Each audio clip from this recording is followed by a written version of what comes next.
Hello, and welcome to my studio, to this watercolour demonstration. I'm all set up ready to go here, folks, so I'll just quickly run through the materials that I'm using here for you today. So I've got a sheet of watercolour paper. This is a cotton paper. This is actually my own paper. This is the stuff that we actually sell through the website, which is, of course, sort of watercolour. It's here, isn't it? Just there, Watercolour TV, you can get all this material. So this is a nice quality cotton paper. It's 1/4 imperial is the size, and I've stuck it down to a board with masking tape, and it's a not surface. Now I get that asked a lot. What does it mean by not surface? It's not rough. It's not smooth, basically. It's a mid-grain, and it's £140 or 300 gram is the weight of it. It's a beautiful paper to work on. I'd say anybody could use it. I've stuck it to a board. This is a piece of wood, actually, but you could use anything from a piece of cardboard, or even stick it to a tray, a kitchen or a chopping board or something like that. I've got down here, I'll just kind of show you the materials. If you have a little look down here, seeing behind the scenes there, we can see I've got, let's get a bit close in here. We're all I just want to say hello to Kathy from America. Hello there, and hello to everybody that's watching. So enjoy this. This is going to keep us sane, this kind of thing, over the next few weeks. So keep an eye on my YouTube channel. Make sure you hit subscribe, folks, because we're doing more and more of this. Make sure you hit the notification bell to be informed of any live demos or any videos on my channel. So materials wise, I've got my own range of colours, which I know that some of you watching will know that, but it doesn't really matter if it's what the colours are. This just gives you an idea. These are called Matthew Palmer's Natural Collection, and I'm going to be using primarily primary colours. So I'm going to be using 3 colours, blue, red and yellow. And if I'm being honest, it doesn't really matter which blue, red and yellow you use. And the painting I'm going to do for you now, you could do from just these 3 colours. It'd be fine. But if you wanted to make things a bit easier, having these natural colours, kind of ready-made paint, it makes it a little bit easier for you. But I'll go through this. Natural yellow light, natural blue, natural red. Now, equivalents of could be cadmium yellow, which is a famous yellow. You could have French ultramarine or cobalt blue, and you could have alizarin crimson, but these are my own versions of those, let's say.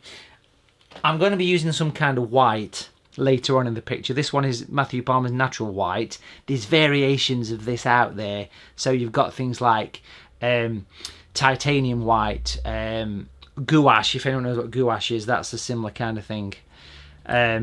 Hello to James as well, by the way, who's watching from Ohio. We've also got some natural turquoise. Now, natural turquoise is beautiful for seascapes. Think of the Mediterranean. Think of that beautiful turquoise sea. This is a gorgeous colour for that. You can mix a turquoise from a blue, and a viridian. Viridian is like an emerald green, so if you put some blue with it, you'll get something similar to the turquoise, but this is ready-made seascape colour. Okay, I'm also going to be using some grey paint. Now, not the most exciting colour, but grey. Natural grey was my first colour that I devised, and natural grey was all about shadows. If you look around the room where you sat, if you look at my hand here, my watch, you can see it's surrounded by grey shadows. Look at all the grey in here. Look at this shadow that you see at the bottom of my hand. So basically, that is the colour of shadows. Now, you can mix it from your primary colours. You can have blue with a bit of red and add a bit of yellow to it as well. Okay? So, hello to, is it Franco? Yes, and Paul from sunny Yorkshire. Hello. I'm saying hello from sunny Derbyshire at the minute. So natural grey is a good colour as well. So that's kind of the colours that we're going to be using. And any other colours I'll mention as we go through the picture. Brushes wise, I'm going to be using sort of 2 or 3 brushes mainly. Some kind of large watercolour brush. This one's a size 20 brush. It wouldn't matter if it was a 16, but just a biggish brush for putting the paint on. Something in the middle, this one being a size 10 here, size 10 brush, round brush these are, and then a size 6, it could be a 5, wouldn't really matter. So I'm going to be using those brushes mainly. I will be creeping in some of my own brushes to this demo as well, and if anyone's checked out Watercolour TV, you've probably come across these. This is a lift out brush. This is a sharp edge brush for lifting paint out. We're going to use that, and also a branching detail brush, which is like a posh rigger brush. If people know what a rigger brush is, then it's that kind of thing for doing super fine detail. So we've got a rigger brush here as well, okay? But this particular one is called my branching detail brush. That's pretty much the brushes I'm going to be using, folks. I've got the water, got the tissue here. The paint is squirted in my palette. This is my own palette. You can get various palettes. This is my own designer palette. And yeah, let's go for this. Enough waffle, and let's get stuck in. Please ask any questions in the comments. I'll try and keep an eye on those as much as I can. So I'll pop that just there. And I want to do this as a demonstration, folks, which means I'm going to paint this thing straight through from start to finish. I'm going to zoom in closer in various places. If anybody wants to get involved in a live watercolour workshop with me, there's one taking place on Sunday the 5th of April. You do have to book that though, book a slot for that one. It's available on the website, which is down here somewhere there-ish. There's the website, folks. Dun, dun, dun. So you can book a space for that workshop. Anywhere in the world, you can watch it again and again, Sunday morning. Hello to Joyce. And Brian, I will keep putting these videos out there for you because it's keeping me sane painting, and it's keeping the troops happy as well at the same time. So please do hit subscribe to the YouTube channel. Right, we're going to put the water on, folks. No sketch, notice that, no sketch. Big brush. This is Derbyshire water, so we know it's good, and we're going to wet the paper basically all the way down.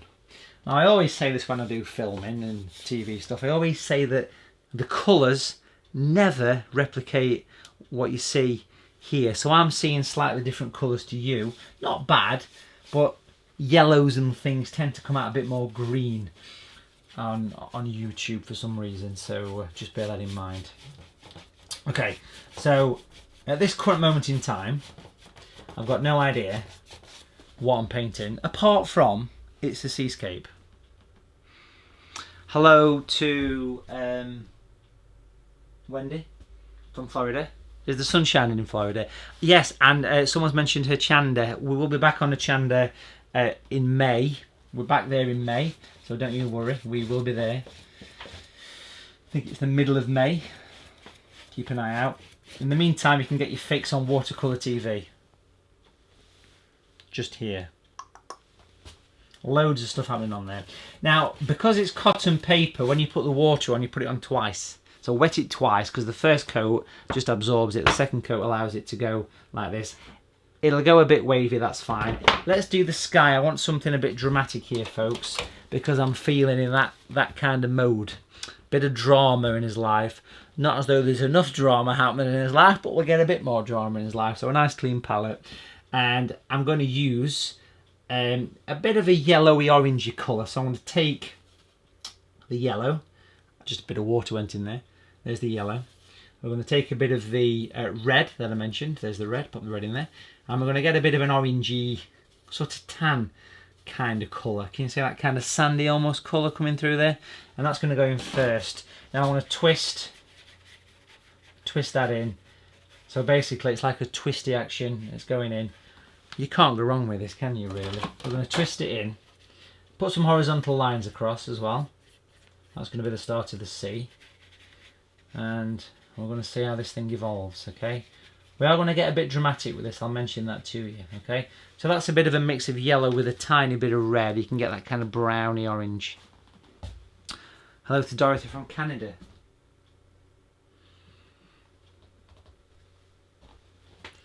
So that bit of an orangey tinge for the sky.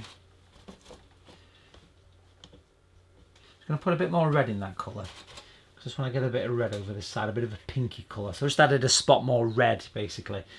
Can you see the twist? Practice the twist in your own homes. The 3-finger twist. It gives gorgeous clouds, does this. You can't go wrong with it. Bring that colour in. I'm going to go dramatic here, folks. Put a bit of that in the sea. Now, obviously, that'll be the sea. It'll be about 1/3 of the way down. The rest of it will be sky. Watch this space. It'll grow on us. So, clean brush.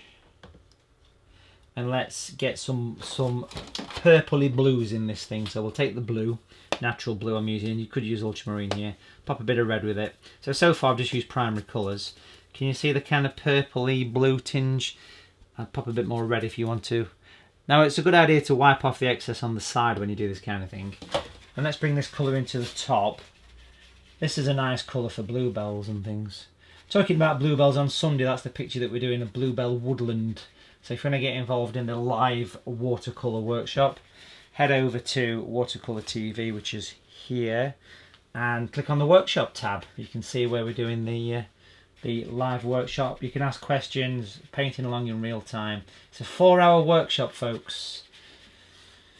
Keeping us all sane. You can even have a glass of wine while you do it. Not me, of course, I'm a professional. Now let's bring the, he says, let's bring this into the sea. Just a touch, a little bit of that goes in. Notice the change in brush stroke from a twist into a horizontal. So you can kind of see water, sky even at that stage, can't you?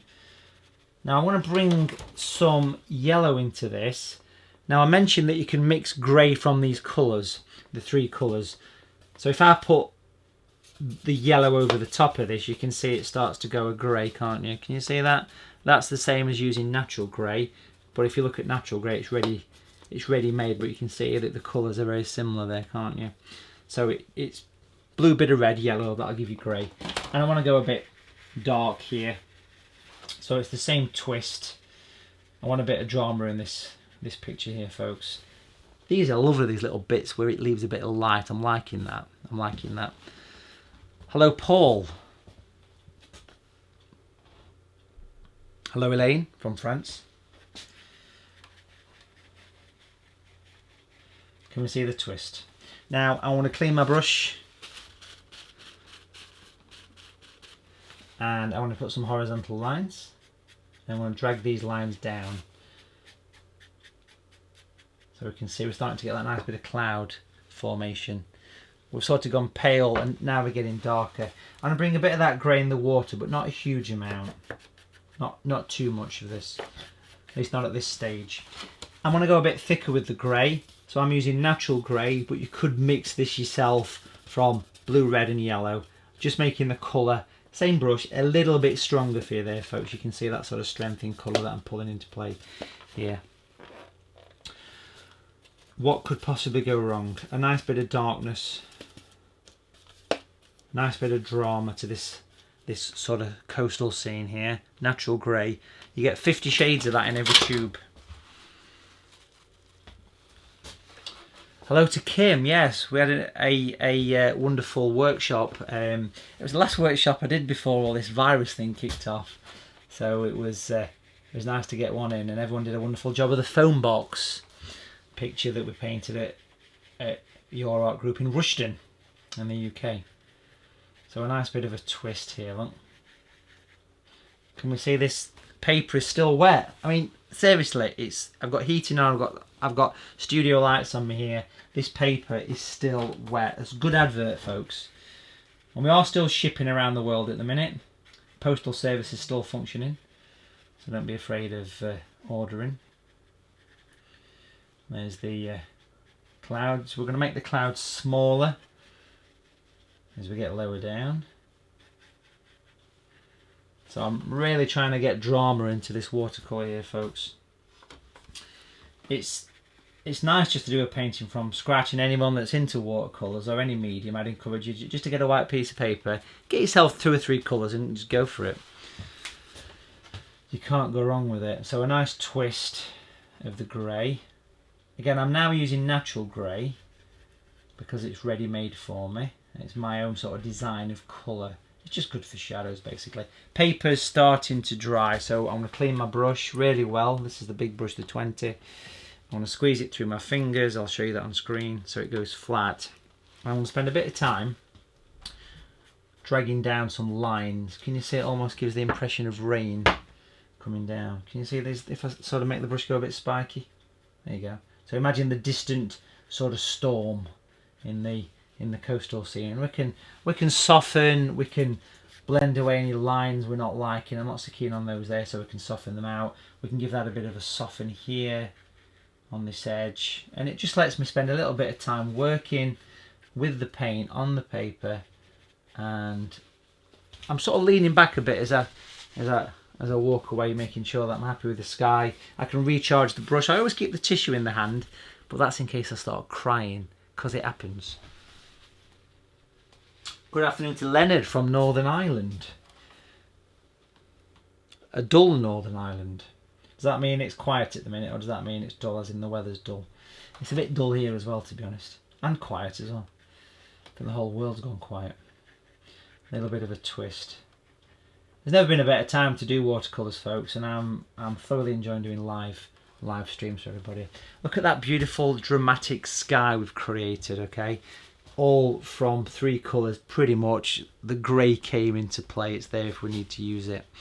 And that needs to be left to dry, and while that's drying off, I want to work on the water a little bit, okay? So I'm going to work down here, and I'm going to use the turquoise. Now, I did mention the turquoise, and I said that you could mix your own version of turquoise if you want to.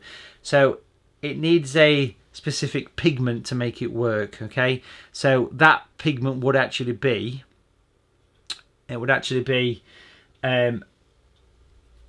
some kind of a blue. So you could use natural blue or ultramarine or cobalt blue, but you want to mix it with viridian, which is a green that you don't use much, but it makes turquoise for sea. Now, I've got a turquoise ready-made. It's called natural turquoise. It's not quite the same as mixing it. For me, this is more effective, natural turquoise, but it's the colour that I use for seascapes. And what I'm going to do is we're going to take the turquoise, pop it just here. Can we see that gorgeous sort of coastal seascape colour? Now, I don't want much of this. A little bit goes a long way, but it's beautiful for the kind of coastal scenes. I've still got the big brush here, the 20 brush. Hello from Derry. And Margaret, yeah, I'm trying to take your minds away from the real world.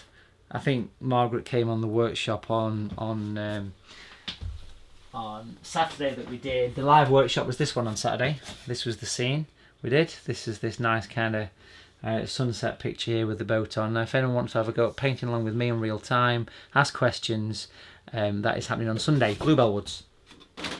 Okay, paper's still a bit wet. I can see that because it's a bit swollen. That's normal, but with the turquoise, I'm going to pop in a few random lines of this, just for the minute. Just a few random lines of natural turquoise. Keep the lines horizontal at this early stage, okay? Now, that's quite streaky, which is fine. I'm going to clean the brush really well, squeeze everything out of it that's in it, and use this damp brush and glaze over the top quickly. Now, when I say glaze, it basically is, it's just like a glaze of icing or something, just a very sort of, it kind of beds everything and it calms it all down, all right? And it just helps things to settle down in the picture. There we go. And if you're lucky, like it's done here, it'll leave a few horizontal lines around, which is a really nice way of creating that sort of sea effect. Now, a wee bit later, we're going to put something a bit more dramatic in the foreground. We're going to put some cliffs at the background, and we're going to build this thing up from scratch. So that really needs a couple of minutes to soak in, and needs a few minutes to actually dry off. While it is having a few seconds to dry, if I tell you what, I'll pop that to one side, because let's just get the camera over here, because you can see there's a picture here. If I zoom in close for you, let's get the camera over there. We can see this nice painting of this galleon here, which was done. That's one of the videos on Watercolour TV, and it's one of the videos of how to do sea. But that colour you're seeing there, folks, that colour is natural turquoise. It's used in that sea as well, so you can see I've also used it in the sky to give that thunderstorm. People often ask me when it comes to this kind of thing, how would you paint a lightning bolt? Well, the lightning bolt you can see there is basically using the white paint I mentioned at the beginning, but it's using it with a very fine brush, but it's also using it in the way where it's like it's basically a tree branch. If you think about it, if you look really close at that lightning bolt, you can see it's almost like a tree branch, can't you? And that's using those nice pointy brushes, and also it's using the white paint that I mentioned, and lots of the white paint has also been used in the sea here to make it look like the ocean's splashing. If you like that picture, Leonard, make sure you check out, there's a video on how to do that entire picture on the website Watercolour TV, okay? So make sure you check that out. Here's one, a bit of a local scene. This is what we call a vignette. Now I'm talking while things are drying, folks, so bear with me. This is what we call a vignette, which means it's got that kind of soft feathered edge. And this is a place in Buxton in Derbyshire, famous for the mineral water, of course, Buxton water. And this is one of the places I take my painting holidays, but of course painting holidays are on hold this year because of, well, up to the minute, because of the virus that's kind of hanging around in the country. Now I could quite easily use a hairdryer on this picture, but I do want to let this thing dry naturally. It's a good time to talk about a few other paintings as well. It's nice to show you my different sort of styles. If you look here, this is a Lake District scene, what I did a few years ago. This is using the natural colours. It shows you all the nice kind of greens and all the golden colours that you can see on the picture there. So, but this is a great advert for natural grey, because if you look at that bridge, look how you can go under it. And that's because I've used the right colour. If you'd used Payne's grey, you would have that problem where it stands out. So natural grey is really quite important. This is just about dry now, folks. A good paper will stay wet for a long time, okay? So that's something to mention to you, all right? So let's get close in then, and let's crack on. Move the camera back into place. So like I say, if you're working at home, you just use a hairdryer, basically. It's not a problem to do that. Nice and close in there, folks. We can see that gorgeous turquoise now, can't we? And I always think that when watercolour dries, that's when you really see the beautiful colours come alive. Now, ideally, this wants to be completely dry. It's a little bit damp to the touch. I'm not too concerned about that, because what I want to do is paint in some distant cliffs, okay, in the background. And for this, two things. First of all, I'm going to use some kind of a plastic card. I've got a few plastic cards hanging around at the back of my easel here. Let's have a look what we've got. We've got a hotel key card. Don't know what I got in there. Membership to the SAA. It's a bus pass, it's not mine. Oh, and a coffee club card. I want to use a hotel key card, I think. You can see it's been used before. Just going to wipe off any bits of paint that's on it. So a plastic card, it's like having a palette knife. And you can use the flexibility of it really well. It's really cool for making cliffs and rocks and that kind of thing. So if I zoom in a wee bit closer, because all I'm interested in is this sort of distance at this point. So we'll get really close in so we can see what we're trying to achieve here. I'm going to use some masking tape as well. Now, there's different qualities of masking tape. This brown stuff is masking tape. It's not framing tape. Don't get it mixed up with framing tape, because that's very sticky. This stuff comes off.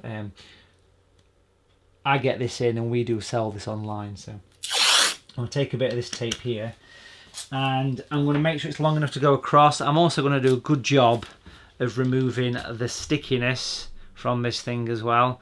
So how do you get stickiness off masking tape? Wipe the moisture from the brow from the hot studio and run it over the tape, or anywhere else that's moisture. You can decide that one. It's your call. Deborah, thanks for the plug for the DVDs. Loads of DVDs out there. Just do a search on Amazon or somewhere, you'll see all my stuff on there. Right, so we have removed moisture Still a bit sticky, but not too much. And we're going to pop this nice and straight wherever we think the sea meets the sky. I'd probably come a little bit lower. Make sure it's nice and level with the bottom of your paper. That line here will be hidden by the tape, so we'll pop that on, stick that down. Like I say, ideally I would have used a hairdryer, but I'm okay. I'm happy with what I've got, and I'm focusing more on this side, the right side of the picture. I want cliffs and I want some distance in this particular thing here. Okay, so far we've used the big brush, the 20. That's pretty much done its job. The 20 can go away, it can have a rest. We're going to be using the size 10 brush for this next piece. All right, size 10, there it is, round brush. You could use a 12 or a 16 or something if you wanted to. And let's get out a little bit here so we can see what we're doing. And I want to use something quite strong colour wise, so I want to mix up a fairly strong grey. Now I'm using natural grey because it's the same as using the 3 primaries, so you could mix your own if you want to. Blue, red, yellow, you can see the gorgeous grey there. It's a cold grey, that's important. It's about 70% blue in there, folks, just in case anyone wasn't sure. Good strong bit of colour, don't be afraid to use the colour quite heavy. And then at the side of it, I want some kind of an orange again, so I'll put the yellow with the red. But again, fairly strong with the mixture. There it is, orange and red together.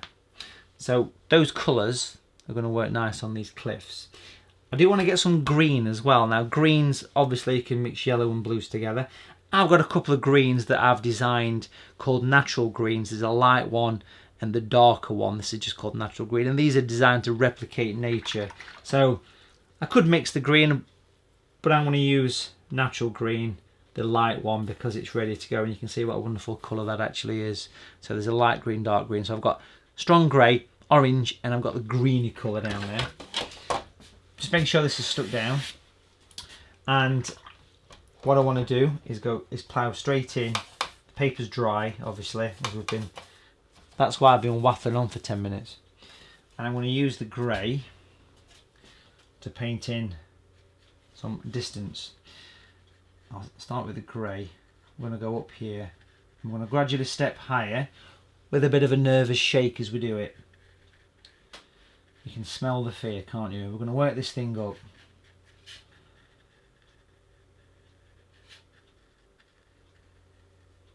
There we go. I'm going to put some random bits of grey around the bottom. It'll grow on you, this natural grey. Take it nice and high into the clouds. Make sure the colour's dark enough that you can see this. Keep getting these little sort of steps down. These are important for this, and you'll see where we're going with it when we get to that stage. Now inside here, it doesn't matter what you do. We'll put a smiley face. It doesn't really matter what you put inside. At all. Okay, you could write some words if you wanted. Doesn't matter, because all that's going to disappear as long as you get a few random bits of grey around. It needs some tonal work. Now that grey, we're going to go straight in with the orange, natural orange, which is it's the mixture of the yellow and the red. I'm going to pop some of that in, give it a good old scrub. I mean, literally, I'm scrubbing the grey so it mixes and becomes part of the grey. So I'm mixing on the paper here, folks. I'm using the size 10, and I want to make sure that everything blends together. So I'm sort of revisiting this. I'm looking at this, making sure I'm happy with the angles. I'm just going to bring some of the green into play now. So physically mixing on the paper. That's the green just gone in. So a nice kind of blend. Spend as much time as you like on this shape here. Refine the edge. Now that's a big block of colour, I'm sure you'll agree, but notice that it's got the warmth here on the right compared to more grey, because that grey will give you more distance. Okay, I'm just going to take a smaller brush, which is a 6. I want to dampen it, but not too much, and just here I want to spread that grey so it gets a bit lighter and it almost disappears off into nothing. Because if it's lighter, it'll look further away, you see. And again, so you can see that, and we'll get more shape in this very shortly. Making sure that everything's blending in. So we've got plenty of colour out at the bottom. Also, I'm making sure that the colour is fresh. It's still shiny. You can see it's pretty much all shiny there, all the way through. That's important, and you'll see why when we start to do that.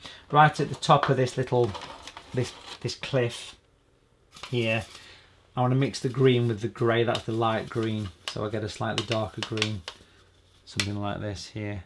Quite a nice looking green. I'm just going to put a few taps at the top. Give it some tappy taps. So we get some little sort of bushes and shrubs and trees at the top there. So making sure things blend.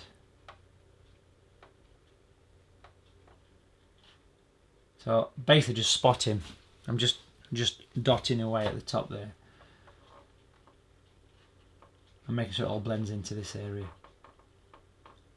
Now that will be enough at that stage, okay? So I'm now going to pick up that plastic card and start to scrape off the colour. But just before I do that, it's important that I make sure that the paint is all active. So I'm just using this brush, which has just got a little bit of the orange on actually. And I'm just going in and making sure that everything's still active, shiny. If not, you just reactivate it. Now there's a good chance again seepage. It happens when you get to a certain time in life, 40, and we're going to use this card here to scrape off some watercolour paint, plastic card. So first of all, up from the base and pull it across. Can you see that paint that's come off? That's the colour that's come off. Let's get a bit closer in for this so we can see what's happening here. Now I want to spend as much time as I want on this. As long as the paint's fresh, I can continue to scrape and scratch and remove watercolour paint, okay? I can come down from the top as well. Now, there's a good chance of getting some of the paint coming down the back of this card. That's not a problem, okay? So it's like using a palette knife, really. So imagine the nice cliffs by the sea. Every time I do this, by the way, I'm wiping the paint off through my fingers. There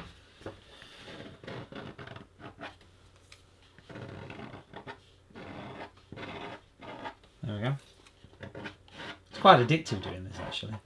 You can sort of mould the shape of cliffs and you can create depth from these areas that you step down. Takes a bit of practice, but it's a nice thing to try at home, folks. So imagine the cliffs, the mountains or whatever at the side of the sea, or the lake. If you're doing a lake version of this, you could do a lake version of it. Beautiful. Now if I take the tape away, you'll see little bits where it's crept down the back. That's because, and I'll tell you the reason for that, it's because it wasn't completely dry. But that's okay, we'll take that off. We've got that kind of distant thing on there. I'm just going to pop it back for a second because I want to make sure that over here, in this part of the picture, I've got some distant mountains or cliffs or something. So I'm going to zoom in a wee bit closer to that area while things start to dry. And I'm going to use the size 10 brush, exactly the same brush I've just used, the 10, to paint in some distant cliffs.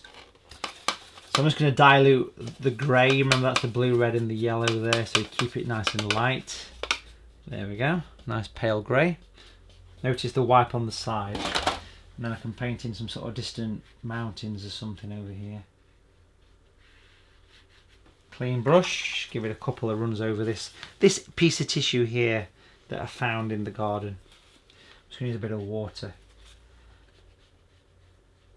just to soften that away. Can you see I've softened it out?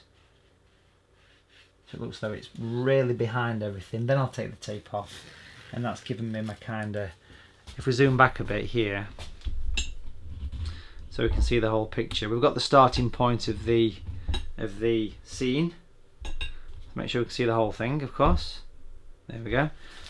Beautiful. Now I'm going to spend a bit more time with the plastic card as this has dried off a little bit. So I'm just going to go in.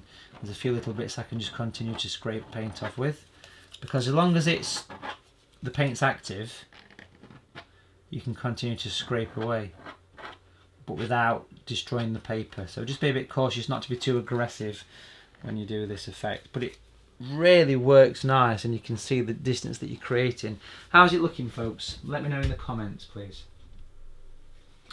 Okay, right, so it's starting to do its thing a little bit there. I'm just going to get close into the top of the cliff here for the minute. Out there somewhere. Because I want to just put a bit of shadow into those bushes. So I've got the green that I used here. I'm just going to pop a bit of natural grey with it so it makes it darker. There it is. Thanks, Alex. I'm pleased. Thanks, Paul. Keep chatting to me. I'm a bit lonely here in the studio. I'm on my own. Fab, this is it. Keep them coming. Love the card idea. Well done. Let's pop some little spots over the top, just to give it a bit of shadow, basically. Now, obviously, this will remain on YouTube, so you can watch it back and have a go yourself at any time. Now, I also want to paint in on the top of this cliff some little buildings just on the edge. I want to do this nice and simply.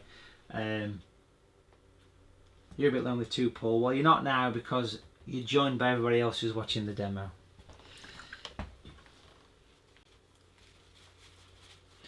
So what I'm going to do is I'm going to use, first of all, the orange colour that I mixed earlier for the cliff. This is the red and the yellow. I want to make it a bit more orange, to be honest, put a bit more red with it as well. So I've got kind of a terracotta colour, I'd say.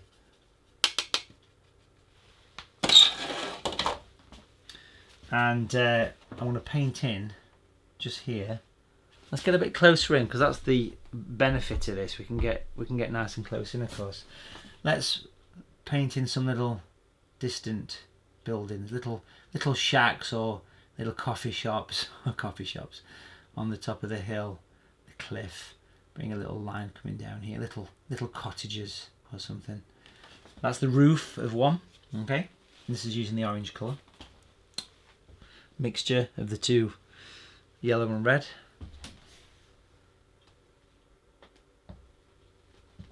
And I'm gonna pop another one of those just here as well, actually. So I'll pop in a V shape.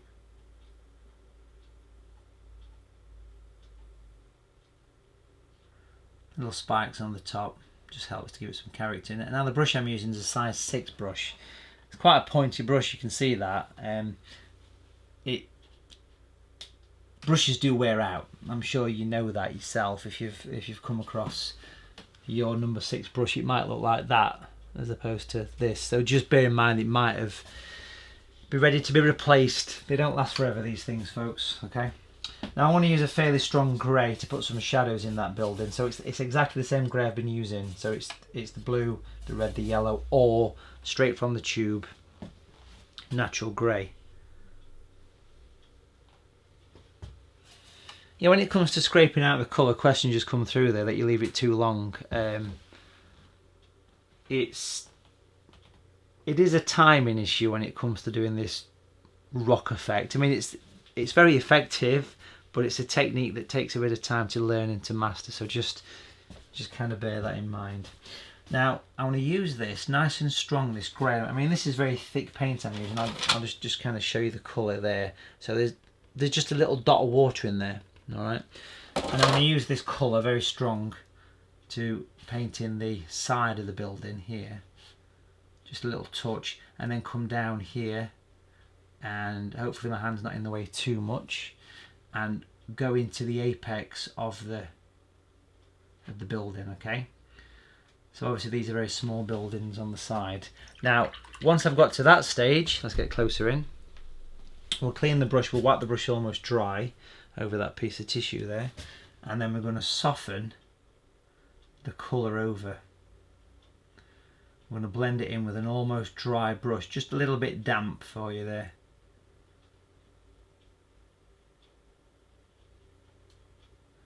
Nice to have something with a bit of a focal point, so you can see them little buildings there. When that has a bit of time to dry, I can pop in some extra little bits of detail. You know, you could pop in some little extra bits of trees and things around that area if you want to. Just little dots really is all I'm doing. And it just gives a bit of interest to it. I've got the grey to put shadow into these things if I feel the need to as well. So it's all about just creating a bit of interest. Put some little random bits of stuff around here. Even put a bit of dark in the roof as well, to be honest. Just gives it a bit of interest, don't it? And pop a little bit of a doorway or something there, a couple of windows. Paint's a bit wet at the minute, but it just gives a bit of something there. But if you think about them little cottages to be very tiny in the grand scheme of things, you know, they are obviously very small objects in this large painting. But I love how you can add that bit of interest to a picture. Now, it just makes things have some kind of a focal point, really, and that's what I'm interested in achieving from any watercolour picture. So imagine that's like a bit of a old rustic fence or something just there. I mean, that just shows how nice the point of the brush is as well. Now, you can continue to put as many little bits as you want in the picture. That's probably enough at this stage. Otherwise it's like watching paint dry. But if I zoom back a little bit and just move that to one side, and around here somewhere I want to paint the silhouette of some kind of a lighthouse, or maybe some kind of a tin mine or something. So imagine a Cornish kind of mine. If anyone knows Cornwall in the UK, there's lots of these wonderful abandoned structures that look like this in the background, this gorgeous kind of tin mine effect, and they really do look nice. And that same grey I'm just using is also it's a good time to come back at the cliffs now they've had a bit of time to dry and work in a few shadows. So let's have a look. Love this sky, I think it's a beautiful sky. So nice and strong with the grey, and I'm just going to pop in a few little bits of darkness working next door to where I added the scrapes with the card. So for example here, if I was to darken this down there like this, all the way to the bottom, down here as well,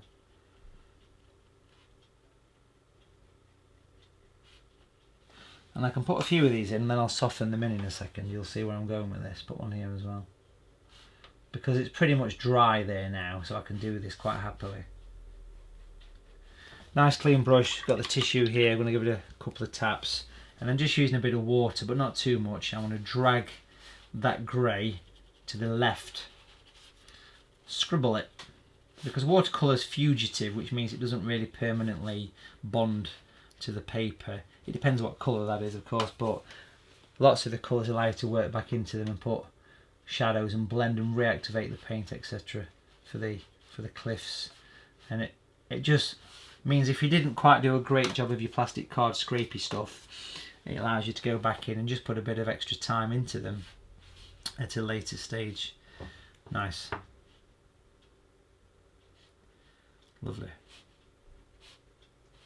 So I'm just basically pottering a little bit, dotting and spotting around here. Now, where it meets the water's edge, I'm just going to pop some reflection in, okay, from these cliffs. Put a few little random bits at the top there. Nice. Let's just zoom back on the whole picture. Let's see what we've got. We've got that beautiful sky, of course. We've got the gorgeous cliffs. We've got the sea, the start of the sea, which we're going to start to work on more soon. We've got the distance as well, which I'm loving. What I want to do now is put some reflection in of this area. I'm going to stick with the number 6 brush actually, and my palette contains all the colours I've been using, the greens and so on, but it's going to be a combination of the grey and the orangey browns that we used in here to reflect those areas. Okay, I don't want a huge amount of reflection, but I want enough to do the job. So I've got the grey. Again, if you've just joined us and the viewers are going up as we're talking, so this grey, this is called natural grey. It's available, it's kind of ready-made shadow paint, I suppose you could say. It's my kind of design of colour, but you can mix it yourself. You can mix it yourself from primary colours, blue with a bit of red and a bit of yellow. So Paul's asked me a question, how did I kind of start, how did I learn to paint? Well, I started painting at a really early age. I was about sort of 9 or 10 when I started, and I tried all the mediums, and I still do them all, but watercolour is the passion. And I just kind of, and I started teaching watercolours in 1997, so I started a long time ago, so well over 20 years, 23 years ago, and that's how it happened basically. And people seem to like my easygoing approach to it. I don't want to bore you. I don't want you to look at this thing as though you're watching paint dry. I want to put a bit of humour into this thing, all right? So I've got the grey. I've removed the excess on the tissue. And we're going to pop some horizontal lines across. Now the paper is still a little bit damp. Again, another good advert for a nice quality paper. What I want to do, folks, I want to get close in because I want you to see this. Because I want to see how show you how the water can be reflected with this dry brush. Now what I mean by dry brush is not having as much paint on the brush as you normally have. So you pick it up and you tap it on tissue before you apply it to the paper. And the secret here is to keep these lines horizontal and don't go any wider than the actual, or deeper than the cliff. Again, another technique that can take a bit of practice. So bring these across here, let it all mix and match on the paper. Now that's just a grey at that point. Over here. And you can see how it starts to reflect. Now I'm going to bring in some of the orange and browns, which we used in here. And you can see this kind of pinky tinge that you're getting through the rocks. That's because that was the red, natural red staining the paper. And that's why that's done that, which is lovely. So I want to keep that. And when you scrape off with the card, it leaves the red residue, which is brilliant. So I've got the pinky red as well. And we'll do the horizontal lines. So I'm working some of that in. There's not as much as that, so I don't want to go crazy with this. But again, it's still working on the same logic of the dry brush effect. Helps to give reflection. Nice. Now I'm not going to put green on because I think that by the time that appears, it'll be... That's how you judge the distance, by the way, of a reflection. So if you was to capture that and put that down, that gives you the sort of logic for reflection. It does. And again, folks, if you fancy having a go with me, obviously this is a demonstration. Demonstrations are quick and fluid, but a workshop day, a virtual workshop day, is happening on Sunday, this Sunday, UK time, 10 AM. You can watch it back. You can watch it back at any time after. You can get the details just here on all the W's, watercolour.tv. Click on the workshop tab. You can book your space for that workshop, okay? And join in the fun. You can ask questions and just go with it. Wonderful. Okay, so we've got reflection, we've got cliffs, we've got the sea, we've got the sky. We're now going to put a little bit of energy into the water. What do you reckon? Is it taking shape? So Bobby from the US is asking, what would I recommend to a beginner who wants to start painting? Well, as Margaret's just said, follow Matthew. That's always a good start. I mean, if you sign up to Watercolour TV, I know I keep pointing here, that's a great way of getting involved, because there's an absolute beginner's course for watercolour on there. It's all in HD, and you can gradually evolve through the picture. And it's one of those things where you can just evolve with your painting, and you only want 3 colours. If you're being honest, you can start with 3 colours, so a blue, a red and a yellow, primary colours. There's videos on the website how to mix different colours. You can mix the greys, the browns, the greens, etc. 3 or 4 brushes, large, medium and small brushes, and just keep it simple. My book, Watercolour for the Absolute Beginner, which is a bestseller in the art world, is available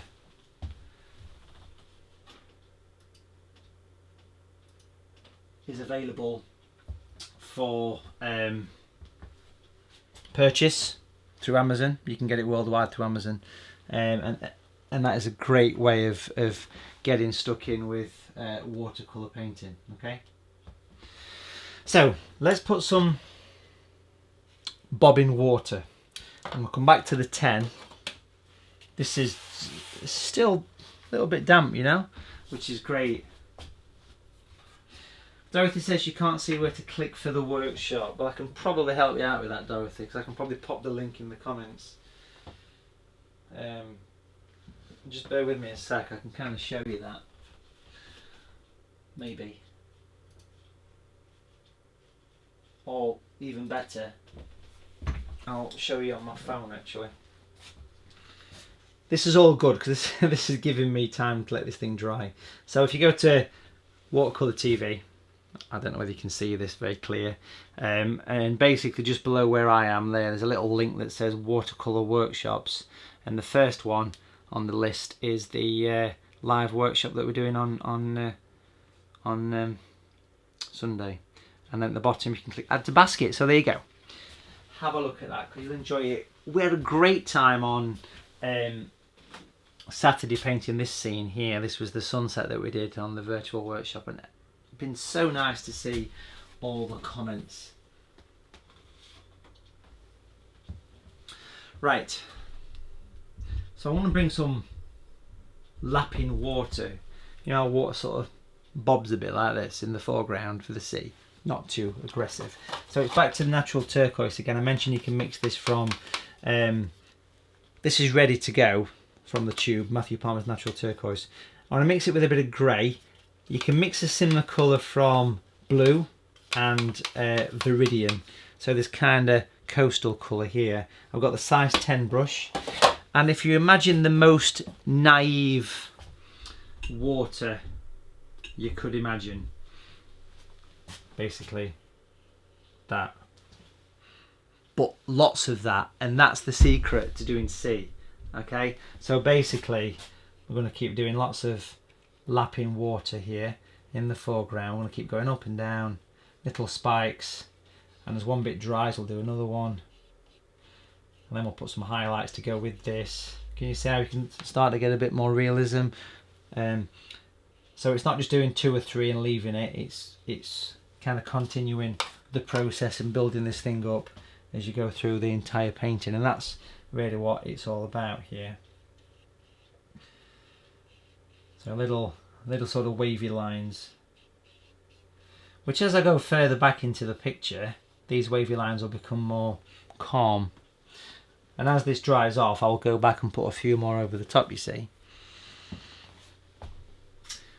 Lawrence, yes, the paper is £140. This is Matthew Palmer's own paper. Again, it's available here online, but it's a paper that is made out of cotton, so it's £140, not surface, which is a middle sort of grain surface. All right.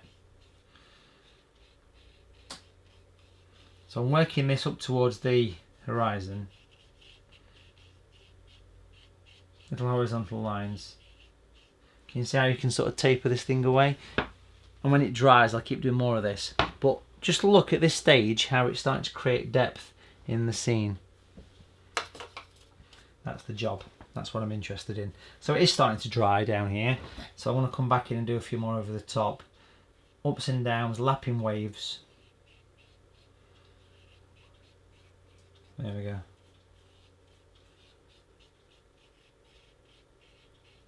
Little horizontal lines as we go further back. I'm just using a size 10 brush, that's all.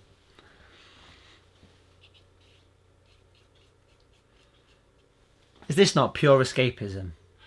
Seriously. Doing this, painting, is it not complete? Your mind goes here and nowhere else. That's what it's all about, isn't it? Especially this time of life, you know, with all this that's going off around the world. There's never been a better time, has there? You just forget about it. I tell you what, I'll stop talking about that and we'll talk about this.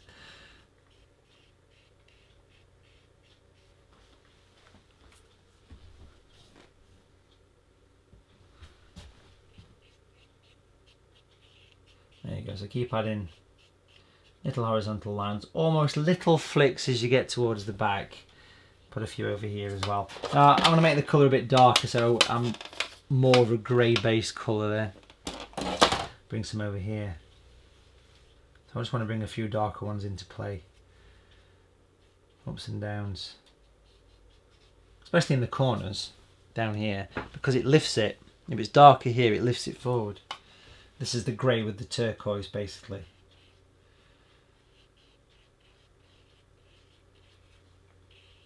And I will continue to add more and more of these as it starts to progress.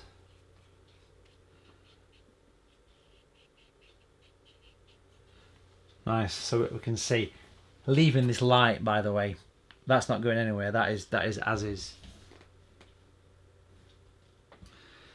Irene likes my messy palette. Now, to be fair, that's pretty clean for an artist palette. I made a special effort to clean it today. You'll be surprised to know. There we go. So little bits of ripples around. Beautiful. I'm just going to make sure there's a slightly darker reflection up here as well.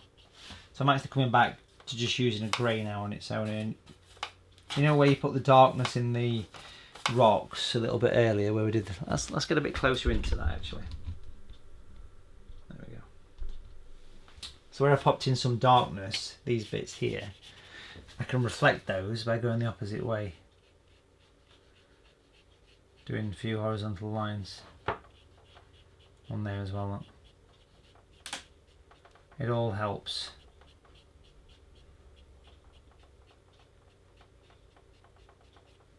And make sure things are nice and dark at the base of the cliffs as well. Beautiful. Excellent. How are we looking, folks? Is it growing on us?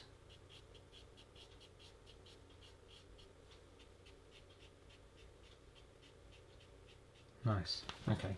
So I'm just going to continue in this foreground, pop a few little darker bits on.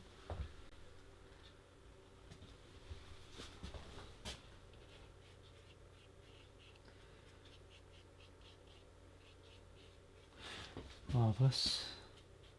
You know, I've been live for an hour now with this video, broadcasting live, and it's the quickest hour of the day, without question. It just absolutely flies by.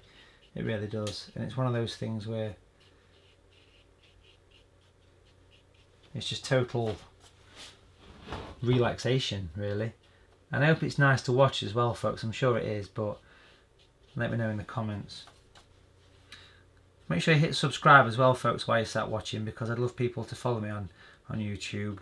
There's a lot of videos on there already, different paintings, and obviously we'll be doing more and more, so stick with us.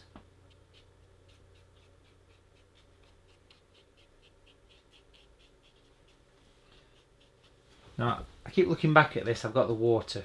It's doing its due. Wants a bit more over this side, so I'm thinking about the composition. So back to the grey with that little bit of turquoise. Not a huge amount of turquoise though at this point. It's more kind of shadows really. So it's basically, it's just a lot of, well, it's a lot of that. Just hundreds of them, and then further back it's more that. You know, and it's the context of the scene that makes it work.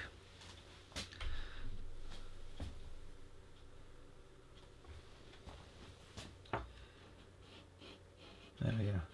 Remember, this had no sketch. This was literally, it was straight on the paper. So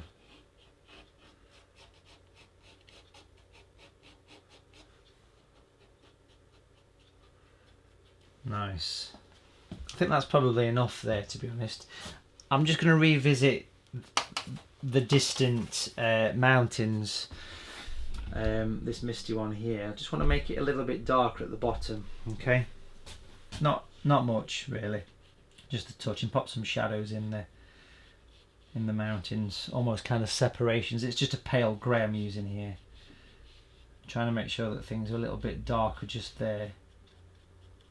Now I'm just going to use water, almost dry, and then I'm just going to soften those lines up into the hills, mountains. So it helps to give a little bit more depth to the background there.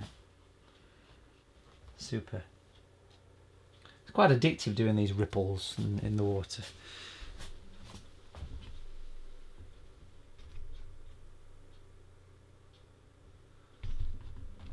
Let's get back into position, folks. So at this stage, I mean, it's looking good, yeah. We are going to put a few more bits in this picture though. We are getting there with it. It's doing its job. I want to show you some techniques, how to put reflections and highlights in. I'm going to put some birds in the sky as well. I just do feel that I need a few extra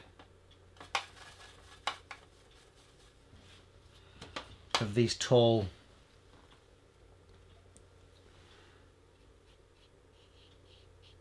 ripples over here, spreading some of this out. So I'm working in the corner here.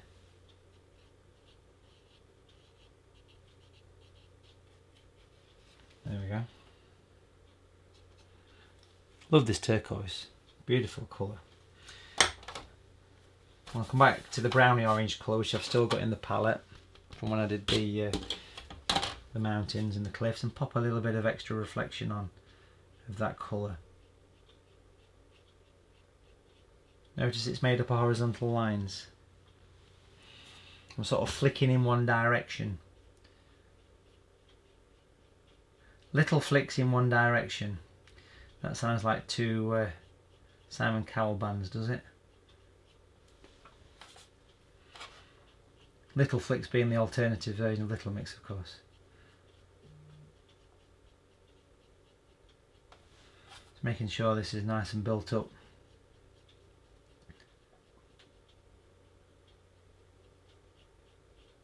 Nice. And I do want to make sure that the bottom of those cliffs as well is very dark. So literally I'm just using a number 6 brush here and putting some real dark in the base of them.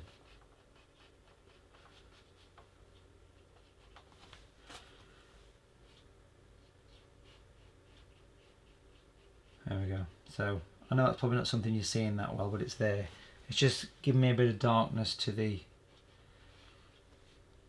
cliffs. Bit of interest. Nice.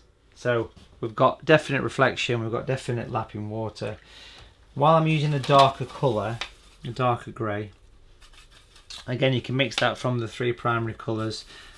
It's about 70% blue, tiny bit of red, and then yellow. Don't use any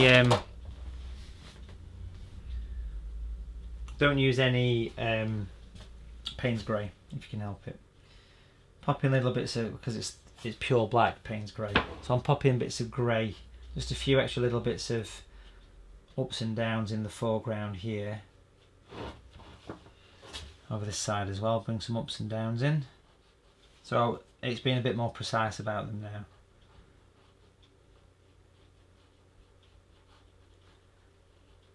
So it gradually becomes part of the reflection, you see.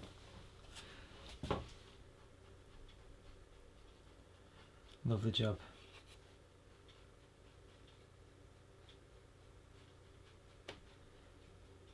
Nice. Okay, great. It's just that little bit of extra detail that makes the picture more effective. Now let's start to pull in some highlights and some real sort of detail work. Now for highlights I want to get a dry piece of tissue paper. Kitchen paper is always the best. I did mention using a lift out brush. Now this is my own design and brush, and these are called Matthew Palmer lift out brushes. You can probably see that. This one is the extra large one, which is the biggest one of the set. So Dorothy's asking, can you watch this video back? It will be on YouTube, so you can enjoy it afterwards. Absolutely, it will be there. Just going to zoom in nice and close to the buildings. We're going to put some light in this thing now.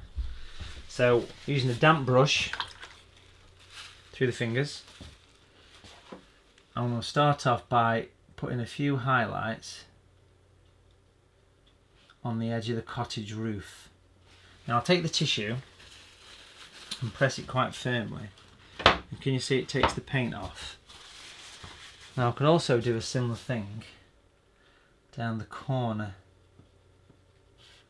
of the buildings to almost attach them to the cliff. Can you see it put that little bit of a highlight in? It's always good fun to do that. And of course you can put a few highlights in the cliffs as well. You can actually, if you wasn't 100% happy with how you did the rocks and the cliffs, then you could use something like a lift out brush, which is a wonderful tool to put in highlights in. And it's always a good stage in a picture, because it starts to add a bit of extra life to it, I always think, when you do this. It comes off lovely. This painting here of London Eye, show you this for a minute too. This painting here, this features lots of highlights. If you look close, you can see all this has been removed afterwards. Even Westminster Bridge was washed out afterwards. All the highlights in the clouds, all these highlights on the eye have all been removed after the paint has gone in. So it's a technique that you don't see. You don't see it often. It's not widely used, basically, by artists. But for me, it is a lovely thing to do, and it also allows me to do a bit more work on the reflection as well. So if I was to do that, can you see it reflects? Like here, where this light piece of rock comes in, if I was to do that and just dab it away gently, you can see it puts that reflection in. So it all adds to the picture, and if you want to put any horizontal lines of reflection, of course, then you've got options to do that as well. Taking little bits of light out. If I swing the camera over to this side here, where the misty mountains are, we could pop some highlights in there as well. We could wash a bit of grey off. Not as much will come out there because there's not as much colour, but you can pop little bits of light in, certainly. Light against dark working together, creating depth, which I'm sure you can see when you do that. So you can create recession and distance in the picture. If I just come down to the foreground here where these waves are, we could also use the brush, bit of water, and we could pop in a few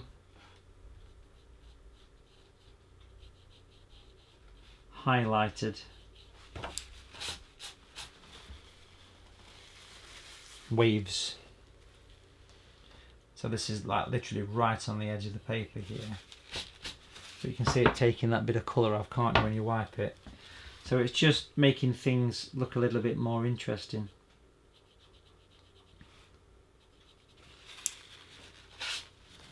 Now that's removing turquoise paint, which is a good advert for the brush, because if anyone uses viridians and turquoises, you'll know how difficult it is to get it off. It's a tricky one, but that just brings it a little bit closer to us, creating nice depth. Let's just pop some of that over the other side as well. Let's come back here. Makes a difference, don't it? Over this side. Pop some little bits of highlights around here.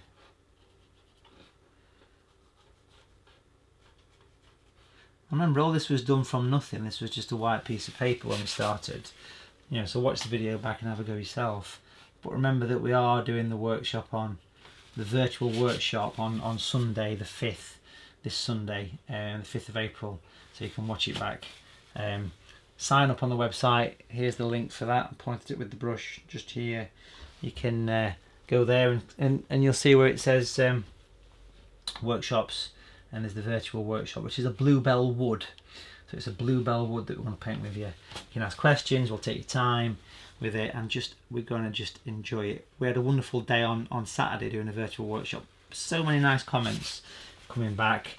on my Facebook page. I should quickly mention Facebook as well. Make sure you follow me on there, folks. Matthew Palmer Artist is what you want. You can hit like, see everything I'm up to.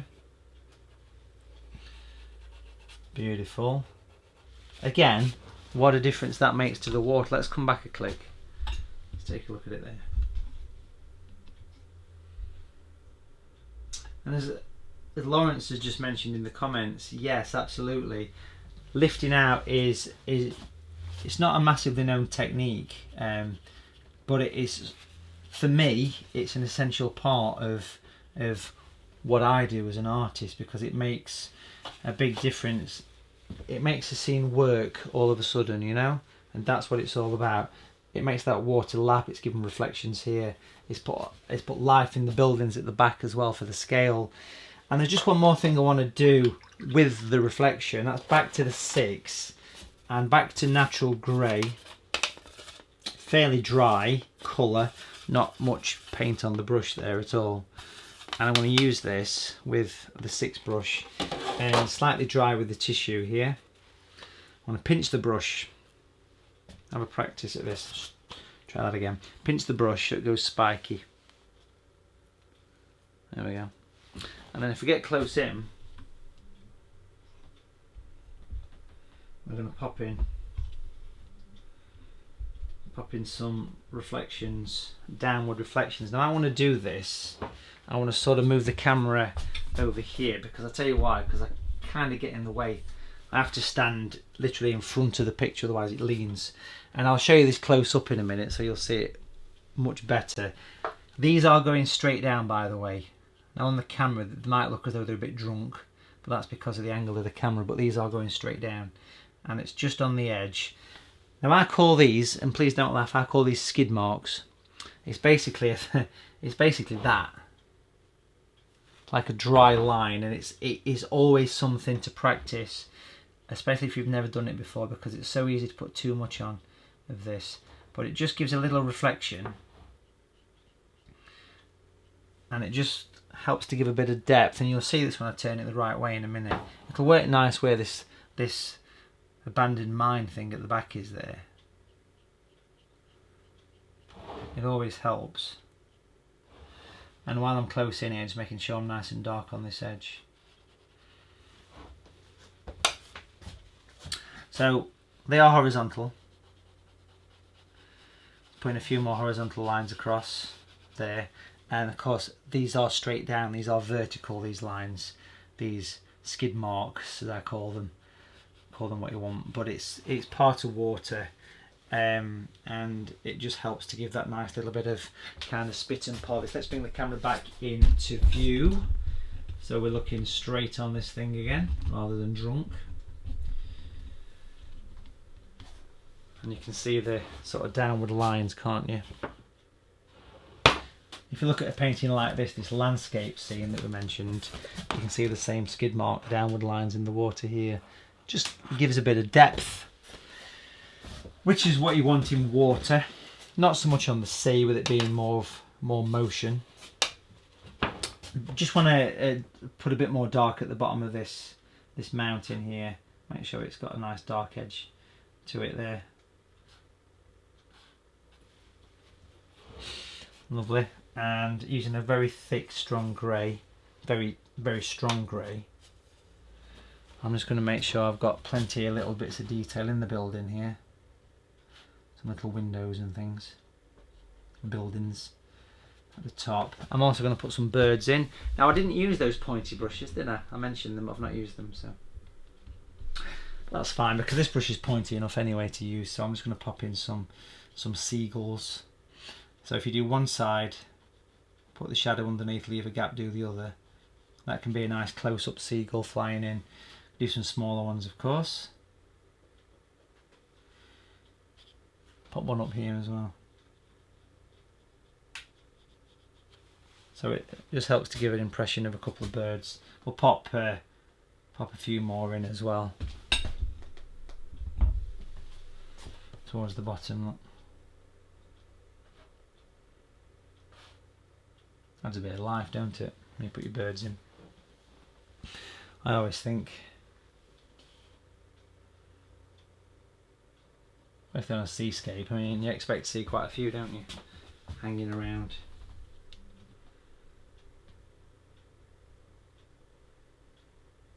Bobby's asking if a fan brush would work for doing the skid marks. Yes, it would, as long as they're not too wide. And if you've just joined us and you're not sure what a skid mark is, probably watch the video back. Excellent. Now let's just do one more little thing on this picture, folks. Let's grab a craft knife, quite sharp, a very sharp blade here. Let's put some light in the water. Okay, we're going to cut the paper. Let's zoom in close to this one where the darkness is, and we're going to pop some light in the water. This is a sharp knife. I'm using the point of it.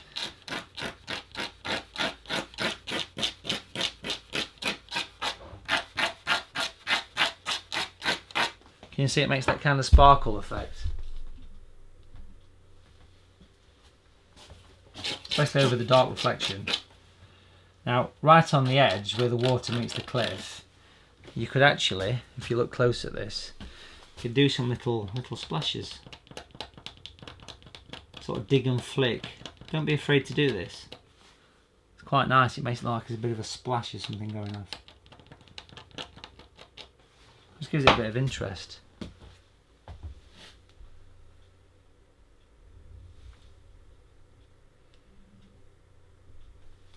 We'll also have a look at the building as well and scrape out some little windows. Almost as though the light's catching the glass or something. And those little cottages. Pop some lines across. Even use it in the cliffs to give a bit of texture. It's quite effective. I love it in water. I think it looks beautiful in water. It's a lovely way of adding sparkle. And of course I can do as many or as few of these as I want.